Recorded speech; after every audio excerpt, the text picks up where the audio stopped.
नमस्कार, स्वागत है आपका कमोडिटी 10 बजे में। सबसे पहले एग्री मार्केट की खबरों के साथ ही शुरुआत करेंगे। टॉप 10 कमोडिटीज़ आपको बता देते हैं कि किस तरह का एक्शन दिख रहा है और साथ ही आपके लिए स्पॉट मार्केट के रेट तो हम लगातार दिखाते ही हैं। सबसे पहले यहाँ पर वायदा बाजार के लिहाज से देखें तो जीरा, जहाँ पर कमजोरी का रुख बरकरार है, डिमांड कमजोर है, अराइवल्स के सीजन है, इस वजह से आमतौर पर प्रेशर रहता है। 21,200 के नीचे आ चुका है जीरा का मार्च वायदा। धनिया को अगर आप देखें तो धनिया पर भी अब दबाव है। 8,000 का एक स्ट्रॉन्ग बेस माना जा रहा है, उसके आसपास भाव आ चुका है। मंडियों में अराइवल्स के नंबर अब काफ़ी तेज़ी से बढ़े हैं। नए जो सर्वे आए हैं उसके हिसाब से 120 लाख बोरी के आसपास उत्पादन हो सकता है और 40 से 50 लाख बोरी इनका कैरी ओवर स्टॉक इस सीजन भी है, ऐसा कहा जा रहा है। तो धनिया का ये हाल है, देखते हैं कहाँ से सपोर्ट मिलता है और कितनी खरीदारी आती है। हल्दी को देखिए, यहाँ पर भी लगातार दबाव है क्योंकि घरेलू डिमांड कमज़ोर है। मंडियों में अराइवल्स के नंबर भी काफ़ी ज़्यादा है और एक्सपोर्ट मार्केट में जो इंटरनेशनल बायर्स हैं उनकी तरफ से ड्राई स्टॉक की डिमांड है। हालांकि आमतौर पे मॉइस्चर कंटेंट ज़्यादा होता है नई फसल में, उस वजह से उस तरह की सप्लाई कम हो रही है, तो मौजूदा स्टॉक की डिमांड थोड़ी कम है एक्सपोर्ट मार्केट में। गुआरगम लगातार बिकवाली है, 1.5% टूट गया है। ट्रेड वॉर की स्थिति यहाँ पर भी दिख रही है क्योंकि उनको लग रहा है कि डिमांड कैसा होगा, एक्सपोर्ट बढ़ेगा या नहीं, उसका दबाव है। 9900 के नीचे आ चुका है। गुआर सीड दायरे में रहने के बाद यहाँ पर भी लगातार दबाव, कल भी करीब 1.25% की गिरावट, 5200 के नीचे आ चुका है ये काउंटर। कैस्टर पर भी दबाव है, कैस्टर में भी लग रहा है कि आगे चीन से डिमांड किस तरह की रहेगी। कैस्टर सीड 6280 के नीचे है, यहाँ पे इंडस्ट्रियल डिमांड भी कमजोर है। कपास 1450 के करीब आ चुका है। आइस कॉटन तो गिरकर 63.5 के आसपास आ चुका है। ब्राजील की जो रिपोर्ट आई है उत्पादन की, वो भी काफ़ी ज़्यादा रहने की रिपोर्ट है। पूरे इंटरनेशनल मार्केट में ग्लोबल सप्लाई काफ़ी ज़्यादा दिख रही है कॉटन की और डिमांड उस हिसाब से है नहीं। कपास खली को देखिए और कॉटन वॉश ऑयल को देखिए, यहाँ पर भी दबाव है। 2600 तक फिसल के आ चुका है यहाँ पर कपास खली भी और कॉटन वॉश ऑयल। हालांकि बाकी खाने के तेल में थोड़ी फॉर्मनेस दिख रही है, खास करके पाम तेल में, उससे यहाँ पे सपोर्ट मिल रहा है, 1300 के करीब है। इसको दायरे में भी कह सकते हैं, काफ़ी समय से इसी रेंज में ये काउंटर घूम रहा है। आखिरी काउंटर पाम तेल है, 4500 के रिंगिट के ऊपर मलेशियाई पाम फ्यूचर्स लगातार बना हुआ है। हमारे साथ रवि देवरा है कुंवर ग्रुप से। रवि जी, सबसे पहले हल्दी में बताइए सर, 12,300 के नीचे आ चुका है और टूट सकती है क्या हल्दी? 12,000 के नीचे आने की भी संभावना है या यहाँ से कुछ रिकवरी दिखेगी? जरूर से ये जो करेक्शन है, मुझे लग रहा है कि थोड़ा यहाँ पे और देखने को मिल सकता है। 11,800 11,600 एक बेटर लेवल हो सकता है अगर किसी को एंट्री करनी है। अभी तो सेलिंग का ही रिकमेंडेशन रहेगा। अगर 12,400 के करीब मिल जाता है तो टर्मरिक में सेल करके चल सकते हैं। स्टॉप लॉस राउंड रखे 12,620 के करीब और एक बार 11,800 11,900 तक के लेवल आपको टर्मरिक में आते हुए दिख सकते हैं। बताइए सर, 8,000 के आसपास खरीदे या अभी और रुके गिरने के लिए? मेरे हिसाब से खरीदना चाहिए। 8,000 का लेवल काफी इंपॉर्टेंट सपोर्ट है और ये सपोर्ट लगातार इंटेक रहा है डिस्पाइट की काफी global news, volatility and trade related uncertainty से। मुझे लग रहा है 8,000 का लेवल इंटेक रहना चाहिए। आज का जो लो है 7,950 के करीब लो बनाया है, तो मुझे लग रहा है कि अगर वहां पे मिलता है 7,950-60 के करीब तो एक बार बाय करके चले विद स्टॉप लॉस ऑफ 7,800।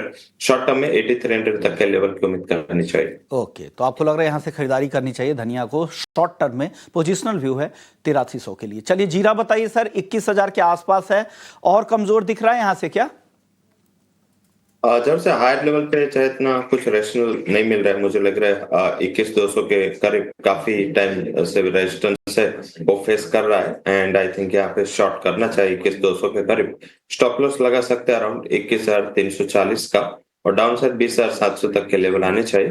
उसमें अगर किसी को बाय करना है 20,200 20,300 तक वेट करनी चाहिए। अगर वो लेवल पे मिलता है तो मेरे हिसाब से वहां पे बाइंग का मौका होगा। अदरवाइज अभी जो एक्सपोर्ट डिमांड और जो उसके फंडामेंटल्स है उस हिसाब से थोड़ा सेलिंग प्रेशर बना रहेगा। सर ग्वारगम क्यों टूट रहा है? आपको क्या लग रहा है क्यों टूट रहा है और क्या करे इस गिरावट में?